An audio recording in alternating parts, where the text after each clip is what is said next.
ಆ ಕಡೆ ಇರೋರು ಸಿಂಧೂರ್ ಲಕ್ಷ್ಮಣ ಅವ್ರು ಅಳಿ ಅಂದ್ರು ಇವರು ನರಸಪ್ಪ ಅಂತೇಳಿ. ಹೌದು ಇವರು ಜಮಖಂಡಿ ಜೈಲಲ್ಲಿ ಇರ್ತಕ್ಕಂಥ ಫೋಟೋ ಮೇಡಮ್.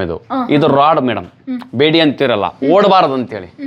ಇದು ನೋಡಿ, ಇದು ಕೂಡ ಕೈಯಲ್ಲಿ ಬೇಡಿ ನರಸಪ್ಪ ಜಾರಿಗೆ ಬೇಡಿ. ಇದು ಕಾಲಲ್ಲಿ ಇವರು ಈ ಬೇಡಿ ಇವ್ರಿಗೆ ಹಾಕಿದ್ರೆ ಕಟ್ ಮಾಡಿಬಿಡ್ತಾರೆ. ಅದು ಇದು ರಾಡ್ ಹಾಕಿದ್ರೆ ಓಡಲ್ಲ ಅಂತೇಳಿ ಹಾಕಿರೋದು ಅದು.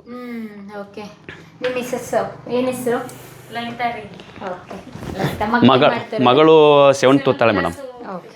ಮಗ ಅವನು ಧನುಷ್ ಅಂತೇಳಿ. ಅವರಿಬ್ರು ತಮ್ಮನಿಗೆ ಇವಾಗ ರೀಸೆಂಟಾಗಿ 3 ದಿನ ಆಯ್ತು ಹೆಣ್ಮಗಳಾಗಿದ್ದಾಳೆ. ಅವನು ಅಲ್ಲೇ ಹೋಗಿದ್ದಾನೆ ಮುದ್ದೆ. ಹಾಂ, ಇಲ್ಲೇ ಇರ್ತೀವಿ ಮೇಡಮ್.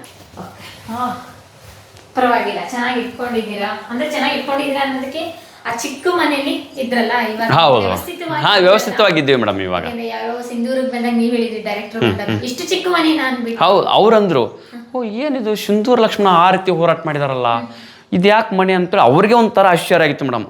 ನಮಗೂ ಆಶ್ಚರ್ಯ ಆಯ್ತು.